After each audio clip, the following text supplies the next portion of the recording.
ನಾನು ಆರ್ಮಿದಲ್ಲಿದ್ದಾಗ ಒಬ್ಬ ಮಿಲಿಟೆಂಟನ್ನು ಹೊಡೆದ್ರೆ ನೀವು ಅವನ್ನ ಪ್ರೂವ್ ಮಾಡ್ಬೇಕು ಅವ್ನು ಮಿಲಿಟೆಂಟ್ ಅಂತ.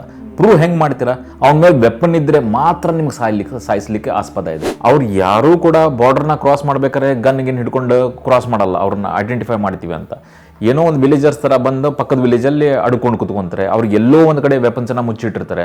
ಇನ್ನೊಂದು 4-5 ದಿನ ಯುದ್ಧ ಆಗಿದ್ದರೆ ಅವ್ರ ಪೆಟ್ರೋಲ್ ಪಂಪ್ಗಳು ಡ್ರೈ ಆಗ್ತಾಯಿದ್ವು, ಅವರಿಗೆ ಫ್ಯೂಲ್ ಸಿಗ್ತಾ ಇರಲ್ಲ. ನಮ್ಮದಲ್ಲಿ ಕರಾಚಿ ಪೋರ್ಟನ್ನು ಬಂದ್ ಮಾಡಿದರೆ ಒಂದು ಫ್ಯೂಲ್ ಸಿಗ್ತಿರಲ್ಲ, ಒಂದು ಊಟಕ್ಕೆ ಸಿಗ್ತಿರಲ್ಲ, ನೀರು ಹಂಗೂ ಬಂದ್ ಮಾಡಿದ್ವಿ. ಈಗ ನಾವು ಏನೇ ಒಂದು ಕೆಲಸ ಸ್ಟಾರ್ಟ್ ಮಾಡ್ತೀವಿ, ಒಂದು ಇನ್ಫ್ರಾಸ್ಟ್ರಕ್ಚರ್ ಡೆವಲಪ್ಮೆಂಟ್ ಶುರು ಮಾಡ್ತೀವಿ ಅಂದ್ರೆ ಗಡಿ ಪ್ರದೇಶದಲ್ಲಿ ಫೈರಿಂಗ್ ಶುರು ಮಾಡ್ತಾರೆ. ಬಲೂಚಿಸ್ತಾನ ಸುಮಾರು 42% ಲ್ಯಾಂಡ್ ಮಾಸ್ ಅದು.